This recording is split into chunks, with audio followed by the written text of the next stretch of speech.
তবে সমস্যা যেখানে হয় সেটা হচ্ছে এই ছোট ছোট কুঁড়িগুলো কিন্তু ফোটার আগে অনেক ক্ষেত্রে ঝরে পড়ে যায়।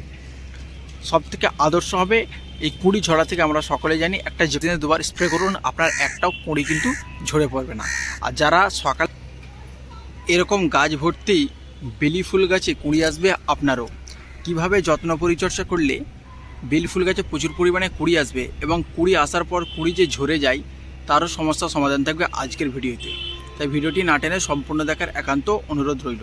Hello friends, Grossi garden YouTube চ্যানেলে আপনাকে আরও একবার স্বাগত জানাই। এখন মার্চ মাসের প্রায় আমরা শেষ সপ্তাহের দিকে চলেছি। প্রত্যেকটা গ্রীষ্মের গাছে অলরেডি কুঁড়ি চলে এসেছে। বেল, জুঁই, টগর, গন্ধরাজ এই ধরনের গাছগুলোতে অলরেডি কুঁড়ি প্রচুর পরিমাণে চলে এসেছে এবং সেটা থেকে ফুলও ফুটছে। কিন্তু কুঁড়ি আসার পর যে সমস্যাটা আমাদের প্রধানত দেখা দেয় সেটা হচ্ছে কুঁড়ি ঝরে যায়, অর্থাৎ কুঁড়ি ঠিকভাবে ফোটার আগে ঝরে যায়। আমার কিন্তু একটা কুঁড়ি ঝরেনি, এগুলো হচ্ছে ফোটা ফুল কিন্তু ঝরেছে। আর এটা আমরা সকলে জানি প্রকৃতির নিয়ম অনুযায়ী ফুল কিন্তু ফোটার পর কিছুদিন পর ঝরে পড়ে। দেখুন ছোট্ট একটা বেলি ফুল গাছে কী পরিমাণে ফুল ফুটেছে। বেলি, জুঁই, টগর এগুলি একই গ্রুপের গাছ, তাই এদের যত্ন পরিচর্যা একই। আমি কিছুদিন আগে জবা গাছের ভিডিও দেখেছিলাম কিভাবে রিপোর্টিং না করেও প্রচুর পরিমাণে ফুল পাবেন। অনুরূপভাবে বেল গাছেরও একই আমরা যত্ন করেছি, অর্থাৎ উপরের অংশের কিছু মাটি তুলে সেখানে জৈব খাবার দিয়েছি। তাতে দেখুন গাছের রেজাল্ট দেখুন, এক ফোঁটাও আমি এখনও রাসায়নিক খাবার এতে প্রয়োগ করিনি। তবে যাদের গাছ প্রুনিং কাটাই ছাঁটাইয়ের পর রিপোর্টিংয়ের পরেও এখনও কুঁড়ি আসেনি, অবশ্যই করে আপনারা দ্রুত কুঁড়ি আনতে আর রাসায়নিক ফার্টিলাইজার ব্যবহার করতে পারেন। সেক্ষেত্রে আপনারা ব্যবহার করবেন সিঙ্গেল সুপার ফসফেট এবং লাল পটাশ, সবথেকে আদর্শ। এরকম একটি 10 ইঞ্চি বা 8-9 ইঞ্চি টবের জন্য আপনারা 1 চা চামচ পটাশ বা 1 চা চামচের একটু কম আপনারা পটাশ দেবেন, আর হাফ চামচ আপনারা দেবেন ফসফেট। এই খাবারটা দিলে কিন্তু এই গাছ থেকে কিন্তু প্রচুর পরিমাণে অবশ্যই কুঁড়ি পাবেন। এখন জৈব খাবার দিলে সেই খাবার যদি পচানো না থাকে আগে থেকে, তাহলে কিন্তু প্রচুর পরিমাণে ফুল পাবেন না বা ফুল আসতে অনেক লেট হবে। এটা যাদের গাছে এখনও কুঁড়ি আসেনি তাদের জন্য বললাম।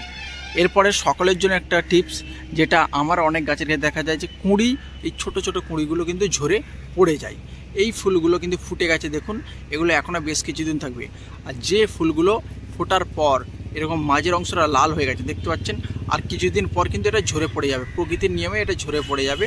তাই এটাকে নিয়ে আমাদের অত গুরুত্ব দেওয়ার কিছুই নেই।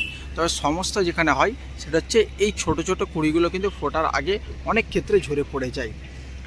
সবথেকে আদর্শ হবে এই কুঁড়ি ঝরা থেকে আমরা সকলে জানি একটা যে কোনো পিজিআর স্প্রে করা।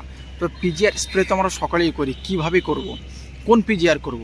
আপনার নিকটবর্তী বা আপনার হাতের কাছে যে পিজিআর অ্যাভেলেবেল আছে আপনি সেটাই করতে পারেন। তবে আমরা সহজলভ্যভাবে ছাদ বাগানে অল্প খরচে যে পিজিআরটা ব্যবহার করি সেটা হচ্ছে মিরাকুলান। এই মিরাকুলান ট্রাইকন্ট্রোনাল ইসি 5%, এটি খুবই গুরুত্বপূর্ণ একটি পিজিআর।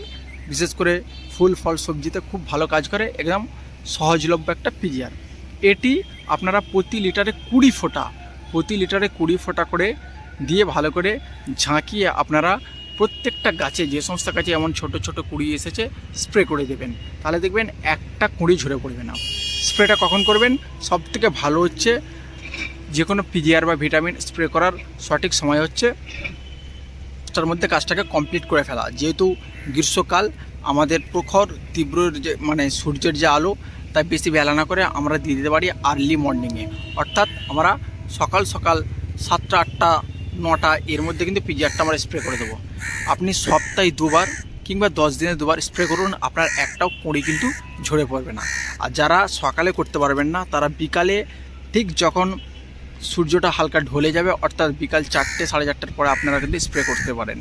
এইভাবে আপনারা একবার যে কোনো পিজিআর স্প্রে করুন, 1 থেকে 2বার, দেখবেন আপনার গাছে পুরো ভর্তি ফুল আসবে। দেখুন কী পরিমাণে ফুল এসেছে, আর একটা কুঁড়ি কিন্তু ঝরে পড়েনি, প্রত্যেকটা কুঁড়ি থেকে ফুল ফুটছে।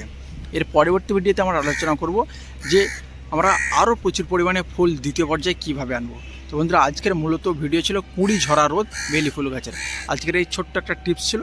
যদি ভালো লেগে থাকে অবশ্যই চ্যানেলটিকে সাবস্ক্রাইব করবেন এবং গাছপ্রেমী বন্ধুদের মধ্যে বেশি বেশি করে শেয়ার করবেন। ধন্যবাদ।